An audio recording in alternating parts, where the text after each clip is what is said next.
Hello friends, D A family വ്ളോഗിൻ്റെ പുതിയൊരു വീഡിയോയിലേക്ക് എല്ലാവർക്കും സ്വാഗതം. അപ്പോൾ ഇന്ന് ഞാൻ വന്നിട്ടുള്ളത് രാവിലത്തെ കുറച്ച് വിശേഷങ്ങളുടെ വീഡിയോ ആയിട്ട്. അപ്പോൾ നമുക്ക് വീഡിയോയിലേക്ക് പോവാം. ഇന്നത്തെ ദിവസത്തിന് ചെറിയൊരു പ്രത്യേകതയും കൂടി ഉണ്ട് കേട്ടോ. ഇന്ന് ദേവൂട്ടൻ്റെ ബർത്ത്ഡേ ആണ്. അപ്പോൾ ആ ഒരു സന്തോഷത്തിനും കൂടിയാണ് കേട്ടോ ഞങ്ങൾ. കാരണം എന്താ വെച്ചാൽ അവൻ എപ്പോഴും പറയുന്നൊരു കാര്യം കേട്ടോ, അവൻ്റെ ബർത്ത്ഡേ കഴിക്കണം, അത് എല്ലാവരും കൂടിയിട്ടുള്ളത്. അതവന് ഭയങ്കര ഇഷ്ടമുള്ള കാര്യമാണ്. എപ്പോഴും പറയും എൻ്റെ ബർത്ത്ഡേക്ക് അച്ഛമ്മേനെയും അമ്മമ്മേനെയും എല്ലാവരും വിളിക്കണം കേട്ടോ. അതുപോലെ തന്നെ ഞങ്ങളിന്ന് എല്ലാവരും വിളിക്കാൻ പ്ലാൻ ചെയ്തിട്ടുണ്ട്. ഇന്നലെ രാത്രി കിടന്നപ്പോഴും പറഞ്ഞു എല്ലാവരും വിളിക്കണമെന്ന്. പിന്നെ അവൻ്റെ സന്തോഷമല്ലേ നമുക്കും വലുത്. അതുകൊണ്ട് ഇന്നിപ്പോൾ എല്ലാവരും വിളിച്ച് ചെറിയൊരു പരിപാടി നടത്തണം. ആ പരിപാടി ഞാനിപ്പോൾ കൊടുക്കണില്ല, അത് രാത്രിയാണ്. അപ്പോൾ അത് വേറൊരു വീഡിയോ ആയിട്ട് വഴിയേ വരുന്നുണ്ട് കേട്ടോ.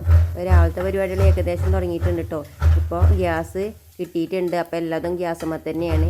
അടുപ്പത്ത് ഉണ്ടാക്കുന്നത് എനിക്ക് ഭയങ്കര ഇഷ്ടമാണ്. പക്ഷേ വിറകില്ലാത്തത് കൊണ്ടാണ് കേട്ടോ ഞാൻ അടുപ്പത്ത് അങ്ങനെ വെക്കാത്തത്. അന്ന് ഞാനൊരു വീഡിയോ ഇട്ടിരുന്നില്ലേ, അന്ന് നല്ല കാറ്റും മഴയായിട്ട് കുറച്ച് വിറക് കിട്ടിയെന്ന്. ആ ഒരു വിറക് കിട്ടിയത് കൊണ്ടാണ് കേട്ടോ ഞാൻ അപ്പോൾ ഗ്യാസ് കഴിഞ്ഞപ്പോൾ ബുദ്ധിമുട്ടാഞ്ഞത്. പിന്നെ കുറച്ച് വിറകുണ്ട് കേട്ടോ. അത് ഞാൻ ബ്ലാക്കിൻ്റെ ചോറും പിന്നെ വെള്ളം തിളപ്പിക്കുകയൊക്കെയാണ് ചെയ്യാറ്. ഗ്യാസുമ്മ ബ്ലാക്കിൻ്റെ ചോറുണ്ടാക്കി ഭയങ്കര സ്മെല്ലാണ്. ഈ പാർട്സ് വേവിക്കുമ്പോഴേ ഭയങ്കര സ്മെല്ലാണ്. അതുകൊണ്ട് അത് ഞാൻ അടുപ്പത്താണ് ഉണ്ടാക്കാറ്. അപ്പോൾ ഇതാ നമ്മളെ കുട്ടികളൊക്കെ എണീറ്റിട്ടുണ്ട്. ഏട്ടനും കുട്ടികളും എന്താ കളിച്ചുകൊണ്ടിരിക്കുന്നത്. നിന്ന് രാവിലെ തന്നെ പുറത്തേക്ക് ഇറങ്ങിയിട്ടുണ്ട്. ആനിമോൾ തന്നെ നീറ്റ് ഉടനെ തന്നെ കുളിക്കാൻ വേണ്ടി നിൽക്കണം. അപ്പോൾ ഡ്രസ്സൊക്കെ ഊരി നിൽക്കണം. അപ്പോൾ അതുകൊണ്ടാണ് അവളെ പൂർണ്ണമായിട്ട് കാണിക്കാത്തത്. എന്നത്തെയും പോലെ ഇന്നും ദോശയാണ് കേട്ടോ. ആനിമോൾക്ക് ഭയങ്കര ഇഷ്ടമാണ് ദോശ. വേറൊന്നും അവൾക്ക് അത്ര ഇഷ്ടമല്ല, അവൾ രാവിലെ കഴിക്കില്ല. അതുകൊണ്ടാട്ടോ ഞാൻ അധിക ദിവസം ഈ ദോശ എങ്ങനെ ഉണ്ടാക്കുന്നത്. ദോശ പിന്നെ ഉണ്ടാക്കുമ്പോൾ നമ്മൾ എന്തായാലും സാമ്പാർ ഉണ്ടാക്കുമല്ലോ. കാരണം അതിന് 2 നേരത്തേക്കുള്ളതും കൂടി ആയല്ലോ, ദോശയ്ക്കും ചോറിനും എല്ലാതും ആയല്ലോ. ഇതിന് വേഗം നമ്മൾ സാമ്പാർ ഉണ്ടാക്കാൻ നിൽക്കേ. അപ്പോൾ അങ്ങനെ സാമ്പാറൊക്കെ ആയിട്ടുണ്ട്. പിന്നെ ബീൻസ് കൊണ്ട് ഒരു ഉപ്പേരിയും കൂടി ഉണ്ടാക്കിയിട്ടോ. ഇവിടെ ഞങ്ങൾ ഉപ്പേരി എന്നാണ് പറയുക. പല നാട്ടിലും പല പേരായിരിക്കും അല്ലേ, തോരൻ എന്നൊക്കെ പറയാറുണ്ട്. അങ്ങനെ അതൊക്കെ വേഗം റെഡിയാക്കിയിട്ടുണ്ട് കേട്ടോ. പിന്നെ വേഗം ദോശ ചൂടാൻ നിന്നാൽ മതിയല്ലോ. അപ്പോൾ ഇതാ മക്കളൊക്കെ നീറ്റ് അവിടെ പല്ല് തേപ്പൊക്കെ തുടങ്ങിയിട്ടുണ്ട്. ഏട്ടൻ്റെ ആ ബ്ലാക്കിക്ക് ചോറ് കൊടുക്കാൻ നിൽക്കുക കേട്ടോ. ഇവിടെ ഞാൻ ദോശ ഉണ്ടാക്കുമ്പോൾ ഓരോരുത്തർക്കും ഓരോ രീതിയിലായിട്ട് ഉണ്ടാക്കുക. എനിക്ക് നല്ല കട്ടിയിലായിട്ട്, അതായത് ചെറിയ റൗണ്ടായിട്ട് ഉണ്ടാക്കാറ്. ഏട്ടനും മക്കൾക്കും നല്ല വലുപ്പത്തിൽ കട്ടില്ലാണ്ട് കേട്ടോ. അങ്ങനെ ഓരോരുത്തർക്കും ഓരോ ഇഷ്ടത്തിനാണ്. അപ്പോൾ അതാ മക്കളത് ബ്ലാക്കിൻ്റെ അടുത്ത് പോയിട്ട് കേട്ടോ പല്ലേക്കുന്നത്. ഇവർക്ക് എന്നും ബ്ലാക്കിൻ്റെ കൂടെ കുറച്ച് നേരം കളിച്ചിരിക്കണം. അത് ഭയങ്കര ഇഷ്ടമുള്ള കാര്യം കേട്ടോ. അപ്പോൾ ഏട്ടനും മക്കളൊക്കെ ഇങ്ങനെ പല്ലേക്കലും ബ്ലാക്കിനൊക്കെ ചോറ് കൊടുക്കലൊക്കെ ആയിട്ട് പുറത്തേക്ക് ഇറങ്ങിയിട്ടുണ്ട്. കൂടെ നമ്മൾ കോഴിക്കുഞ്ഞുങ്ങളും ഉണ്ട് കേട്ടോ.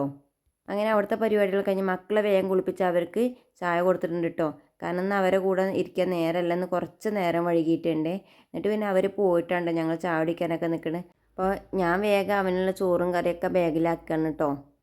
ആനിമോക്ക് പിന്നെ ആരും അങ്ങനെ വാരി കൊടുക്കേണ്ട ആവശ്യമൊന്നുമില്ല. അവൾ ഒറ്റയ്ക്ക് തന്നെ കഴിക്കട്ടോ. അവൾക്ക് അതാണ് ഏറെ ഇഷ്ടം. അവൻ്റെ ചായടിയൊക്കെ കഴിഞ്ഞ് അവൻ പോകാൻ നിൽക്കട്ടോ. അപ്പം ഞാൻ അവനുള്ള മിഠായിയും കാണിച്ചു കൊടുക്കട്ടോ. എന്നാൽ ഇതിലാണ് വെക്കണത് എന്ന്. അവൻ്റെ ബർത്ത്ഡേയുടെ സ്കൂളിൽ നമ്മൾ മിഠായിയൊക്കെ എല്ലാവർക്കും കൊടുക്കുന്നുണ്ട്. അപ്പോൾ അവന് ഞാൻ കാണിച്ചു കൊടുക്കുക, ഇതിൽ വെക്കുകയാണ്, നീ അത് എല്ലാവർക്കും കൊടുക്കാണ്ടോ എന്നൊക്കെ പറഞ്ഞിട്ടുണ്ട്. അപ്പോൾ ഏട്ടന് അവനുള്ള കാര്യങ്ങളൊക്കെ റെഡിയാക്കി കൊടുക്കുകയാണ്. അതിനിടയ്ക്ക് ബസ് വന്നിട്ടുണ്ട്. പെട്ടെന്നായിരുന്നു കേട്ടോ ബസ് വന്നത്. അപ്പോൾ ഞങ്ങളുടെ വേഗം അങ്ങോട്ടേക്ക് ഓടുക കേട്ടോ. ഞാൻ പറഞ്ഞില്ല ഇന്ന് കുറച്ച് നേരം വൈകിയിട്ടുണ്ടെന്ന്. അപ്പോൾ ഒന്ന് ഡ്രസ്സ് മാറിയിട്ട് അവൻ്റെ കൂടെ വല്ലാണ്ട് കുസ്തിക്ക് നിൽക്കാൻ പറ്റിയിട്ടില്ല. പെട്ടെന്ന് ബസ് വന്നിട്ടോ. അല്ലെങ്കിൽ ഡ്രസ്സ് മാറി കഴിഞ്ഞ് കുറേ ഞങ്ങളെ കളിയൊക്കെ കഴിഞ്ഞിട്ടാണ് കേട്ടോ ബസ് വരാറ്. ഇന്ന് അധികം നേരം കളിക്കാൻ പറ്റില്ല. അതിൻ്റെ ഇടയ്ക്ക് ബസ് വന്ന് ഞങ്ങൾ നേരെ പോയിട്ടോ. അങ്ങനെ അവനെ സ്കൂളിലേക്ക് വിട്ടിട്ടോ. പിന്നെ ഞങ്ങൾ ചാടിക്കാൻ നിന്നത്. ഞങ്ങൾ ചാടിച്ചോണ്ടിരുന്നപ്പോൾ ആനിമോൾ ഓരോന്നും പറഞ്ഞുകൊണ്ടിരിക്കുകയാണ്. അവളിപ്പോൾ കൂടുതൽ അടുപ്പം അച്ഛനോടാണ് കാണിക്കുന്നത് കേട്ടോ. അപ്പോൾ എൻ്റെ അടുത്ത് മെല്ലെ അകലിന്ന് ഇങ്ങനെ പോകുന്നുണ്ട്. അപ്പോൾ എപ്പോഴും പറയും അച്ചക്കുട്ടിയാണ് അച്ചക്കുട്ടിയാണ്. അപ്പോൾ ഇതാ ഏട്ടൻ പോകാൻ നിന്നപ്പോൾ അവളാണ് ഹെൽമെറ്റ് ഞാൻ കൊണ്ടുപോകാമെന്നൊക്കെ പറഞ്ഞാണ്ട് അവൾക്ക് ഓരോ കാര്യങ്ങൾ അവൾക്ക് ഒറ്റയ്ക്കായിട്ട് ചെയ്യണേ. ഇപ്പോൾ അച്ഛന് പേഴ്സ് എടുത്ത് കൊടുക്കണം, കണ്ണെടുത്ത് കൊടുക്കണം, ഇതൊക്കെ അവൾ ഒറ്റയ്ക്ക് ചെയ്യണം എന്നുള്ള രീതിയായിട്ട്. ഇപ്പോൾ കുറച്ച് ദിവസമായിട്ട് മഴയൊന്നുമില്ലല്ലോ. അപ്പോൾ ഏട്ടൻ അങ്ങനെ കോട്ടൊന്നും എടുക്കാറില്ല കേട്ടോ. പിന്നെ ഞാൻ പറഞ്ഞില്ലേ ചെറിയൊരു മൂടലൊക്കെ കാണുന്നുണ്ട്, അങ്ങനെ വെയിലൊന്നും ഇല്ലാന്ന്. അതുകൊണ്ട് പിന്നെ ഏട്ടൻ കോട്ടൊക്കെ എടുക്കാമെന്ന് വിചാരിച്ചിട്ടോ. അപ്പോൾ ഒന്നും കൂടെ ചൂട് തട്ടിക്കോട്ടെ ചെയ്ത് ഗേറ്റുമ്പോൾ ഇട്ടതാണ്. അപ്പോൾ അതൊക്കെ എടുത്തിട്ടാണ് പിന്നെ ഏട്ടൻ പോകുന്നത്. കാരണം നമ്മൾ മഴ എപ്പോഴാണ് പെയ്യാന്ന് അറിയില്ലല്ലോ. ഇങ്ങനെ സൈറ്റ് വർക്ക് ആയതുകൊണ്ട് നമ്മൾ അങ്ങനെ ഉറപ്പിച്ച് പോകാനും പറ്റില്ല. അപ്പോൾ ഏട്ടനും പോയിട്ടോ ബാക്കിയുള്ള പരിപാടികളൊക്കെ നോക്കാറ്. ചാടിച്ച പാത്രമൊക്കെ അവിടെ ഉണ്ട്. ഞാൻ അതൊക്കെ ഒന്ന് കഴുകി വെക്കാനുണ്ട്. അപ്പോൾ ആദ്യം നമ്മൾ റൂമാട്ടോ റെഡിയാക്കാൻ പോകുന്നത്. അല്ലെങ്കിൽ പിന്നെ എല്ലാ പരിപാടിയും കഴിഞ്ഞിട്ട് പിന്നെ റൂമിലേക്ക് വരുമ്പോൾ റൂം ആകെ അലങ്കോലമായി കിടക്കുമ്പോൾ ഏറ്റവും ദേഷ്യം വരുന്നത് കാണുമ്പോഴാട്ടോ. അപ്പോൾ ഞാൻ എപ്പോഴും റൂം റെഡിയാക്കിയിട്ട് ബാക്കിയുള്ള പരിപാടികളൊക്കെ നോക്കാൻ പോകാറുള്ളൂ കേട്ടോ. അപ്പോൾ ബെഡ്ഷീറ്റ് വിരിച്ചിട്ട് ആനിമോൾ എന്നെ ഒന്ന് സഹായിക്കുന്നുണ്ട് കേട്ടോ. പക്ഷേ ആ സഹായം എനിക്ക് വലിയൊരു ഉപദ്രവമാകുന്നുണ്ട്. അവൾ അങ്ങനെ ഇങ്ങനെ വലിച്ചിട്ട് അത് റെഡിയാണില്ല കേട്ടോ. ഞാനൊരു വശത്തുനിന്ന് ഇങ്ങനെ നന്നാക്കി വന്നപ്പോൾ ദാ വേറൊരാൾക്ക് 8ൻ്റെ പണിയും കൊണ്ടുവരണ്ടേ. പൗഡർ ഫുള്ള് തട്ടി ഇവിടെ മേക്കപ്പ് ചെയ്തുകൊണ്ടിരിക്കുകയാണ് കേട്ടോ. അപ്പോൾ അത് കുറേ നേരം ഞാൻ കണ്ടിരുന്നു. ഇതൊക്കെ ഇങ്ങനെ കണ്ടിരിക്കാൻ നല്ല രസമല്ലേ. ഞാൻ അവളൊന്നും പറഞ്ഞതൊന്നുമില്ല കേട്ടോ, അവൾ ചെയ്യണത് ചെയ്തോട്ടെ വിചാരിച്ചിട്ട്.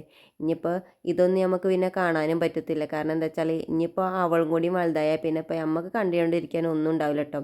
അപ്പോൾ ഇവരുടെ ഓരോ കാര്യങ്ങളൊക്കെ ഞങ്ങളിങ്ങനെ ആസ്വദിക്കാറുണ്ട്. പിന്നെ നമുക്ക് കുറേ കഴിഞ്ഞിട്ട് പിന്നെ അതിനെ ഖേദിച്ചിട്ട് കാര്യമില്ല. അപ്പോൾ ഇപ്പോൾ ഉള്ളത് നമ്മൾ എന്തായാലും സന്തോഷിച്ചിരിക്കുക, അത്രയേ ഉള്ളൂ കേട്ടോ. അതുകൊണ്ട് അവരുടെ ഒരു കാര്യങ്ങളും ഞങ്ങൾ ചെയ്യാറില്ല. അവർ ചെയ്യണത് ചെയ്തോട്ടെ വെച്ചിട്ട് ഇവിടെയൊക്കെ ഓരോ ചുമരുമ്പോൾ അങ്ങനെ കാണണം ഓരോന്നും കാട്ടി വെച്ചത്. അപ്പോൾ അതിനൊന്നും ഞങ്ങളൊന്നും പറയാറില്ല കേട്ടോ. കാരണം എന്താ വെച്ചാൽ അവർ നമ്മളെ വീട്ടിലല്ലേ ഓരോന്നും ചെയ്യാൻ പറ്റുള്ളൂ. വേറെ എവിടെ പോയിട്ട് നമുക്കൊന്നും ചെയ്യാൻ പറ്റത്തില്ലല്ലോ. അതുകൊണ്ട് അവർ ഓരോ കാര്യങ്ങൾക്കും ഞങ്ങളൊന്നും പറയാറില്ലേ. അങ്ങനെ അടുക്കളയെത്തി ഏകദേശം പണികളൊക്കെ കഴിഞ്ഞ് വേഗം ഞാൻ അലക്കാൻ നിന്നിട്ടുണ്ട്. അപ്പോൾ ഇന്നത്തെ ഈ കുഞ്ഞു വിശേഷങ്ങൾ ഇത്രയേ ഉള്ളൂ കേട്ടോ. മറ്റൊരു വീഡിയോയിൽ കാണുന്നത് എല്ലാവർക്കും tata bye bye, see U.